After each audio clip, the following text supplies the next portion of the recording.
रवि दासकर जन्मदिन को नहीं आज बीजेपी रो अनेक नेता एवं कर्मी माने आज सीधासलख एक रैली भी करछंती जहाँकि ए रैली रे अनेक प्रकार रो नेता अनेक प्रकार रो गर्वर लोक एवं अनेक प्रकार रो बीजेपी रो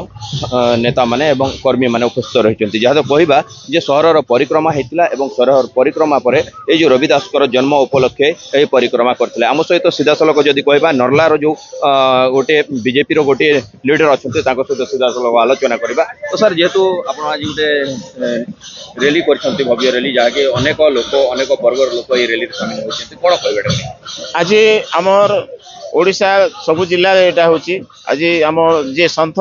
शिरोमणि रवि दास 650तम जयंती पालन करा जाउची एवं एठी आमर हजार हजार महिला सबु भारतीय जनता पार्टी कलाहांडी जिला समस्त हजार हजार कर्मी आसिकरी एठी आमे कॉलेज छकरू आमर पदयात्रा हेबो एवं पूर्णापड़ा आमर राधाकृष्ण मंदिर महादेव मंदिर प्रांगण में आमर ये रैलीटा सर निश्चित भाव में जहाँकि जन्म जयंती को नहीं सीधासलख आज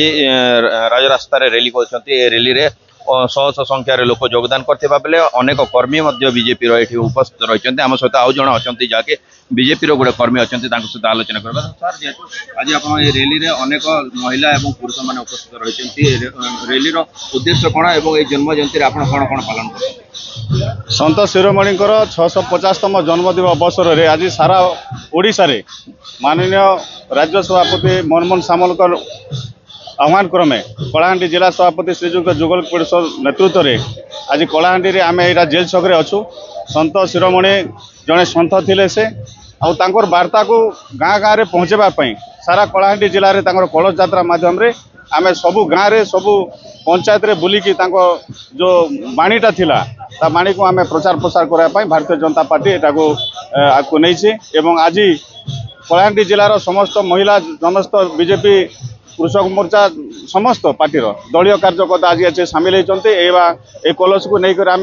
पूर्णापड़ा कृष्ण मंदिर को लेकिन सेठी आम सबु जिले में प्रचार प्रसार करने आलोचना कर निश्चित भाव में जदि कहबा बीजेपी जो कर्मी मैंने अच्छा जो रवि दासकर जन्म जयंती को खुशी सहित और आडंबर सहित पालन करकि परिक्रमा भवानीपाटना सहर अनेक जगह परिक्रमा कर सारापर जयंती पालन करेंगे कलाहांडी मोहम्मद फिरोज MBC TV।